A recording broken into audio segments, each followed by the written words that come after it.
guys, welcome back. In this video, I'm going to show you how to calculate with derivatives. First of all, let me show you how to differentiate a composite function.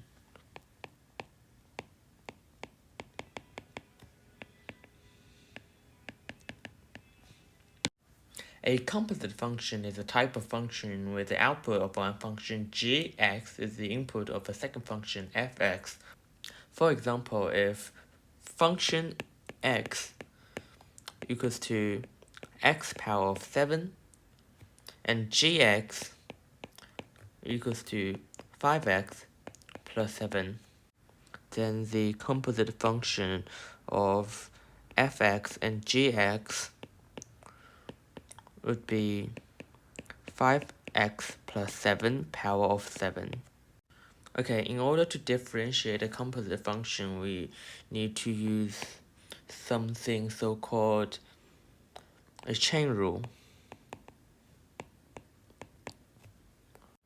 So the derivative of a composite function equals to the derivative of the function inside times the derivative of the whole function. Okay, in order to do that, we can let u be the derivative of gx, so that the whole thing equals to the derivative of function fu. So the derivative of y in respect of x equals to the derivative of y in respect of u times the derivative of u in the respect of x. And it should be clear that this thing is derivative of u, which is the derivative of gx. And this thing should be the derivative of x. Okay, I know it sounds hard to understand, but let me show you an example to make it more clear. For example, differentiate y equals to 3x squared plus 2x minus 1 the whole thing power of 9. In this case, 3x plus squared plus 2x minus 1 would be gx, and y would be function gx, and function x would be x power of 9. Okay, so we've known that, we can let the u, which is gx, equals to 3x squared plus 2x minus 1. Then if we differentiate this function, we will get 6x plus 2 by using the knowledge that we've learned in the previous video. And since u is 3x squared plus 2x minus 1, so the whole function would be u power of 9. So the derivative function of that would be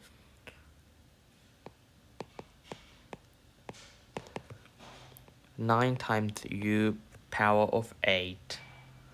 And in order to make the chain rule work, we have to times these together, which in turn is 9u power of 8 times 6x plus 2. And if we sub the 3x squared plus 2x minus 1 in to u, we get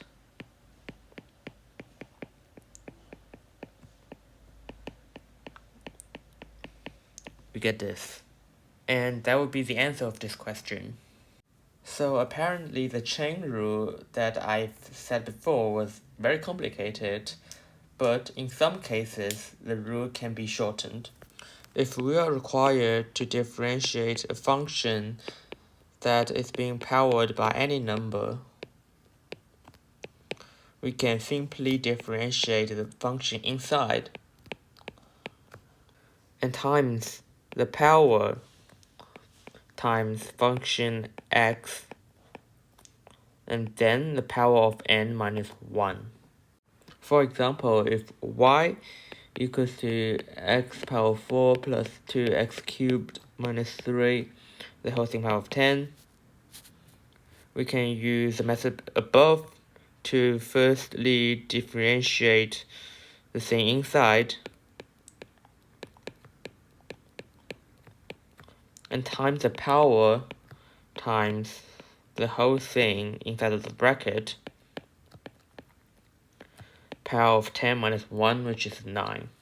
And that is a quicker way of the case where there's a power of any function.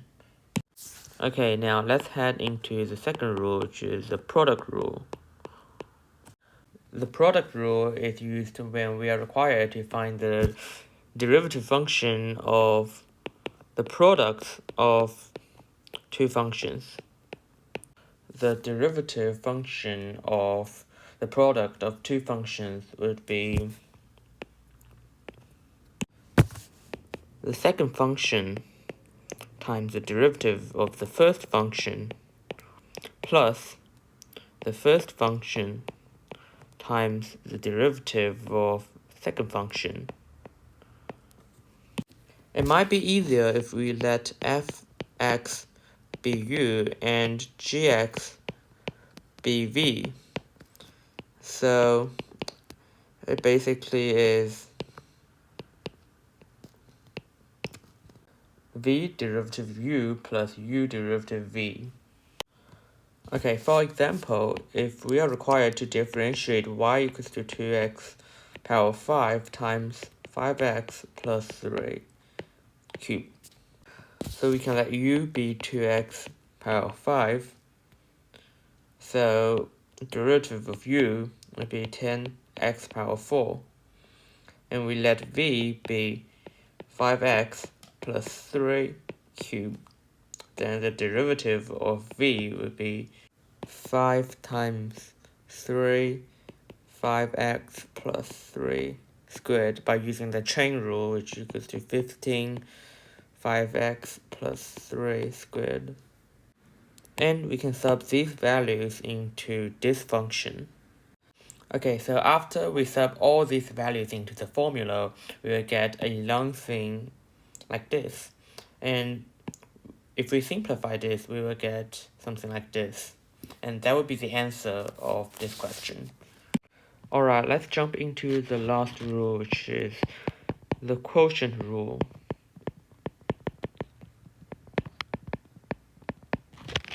As the name shows, the quotient rule is related to division.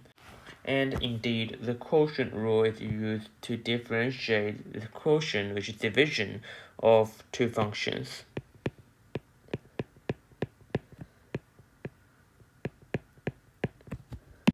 So, same as the product rule, we can let function x be u and gx be v. And the derivative of the quotient would be v times derivative u minus u times derivative of v over v squared. In the quotient rule, you need to be aware that the expression with v should be at first, so order actually matters here because it's minus. Example, differentiate 3 minus 2x over 3 plus 2x. So we can let u be 3 minus 2x and v be 3 plus 2x, and the derivative of u will be minus 2, and the derivative of v will be plus 2. And if we put that information into the formula, we'll get 3 plus 2x times negative 2 minus 3 minus 2x times 2 over 3 plus 2x over 2. And after simplifying this, we will get negative 12 over 3 plus 2x squared. Okay, that's all for today. I hope you understand the concept. If you like the video, please subscribe and I'll see you next time.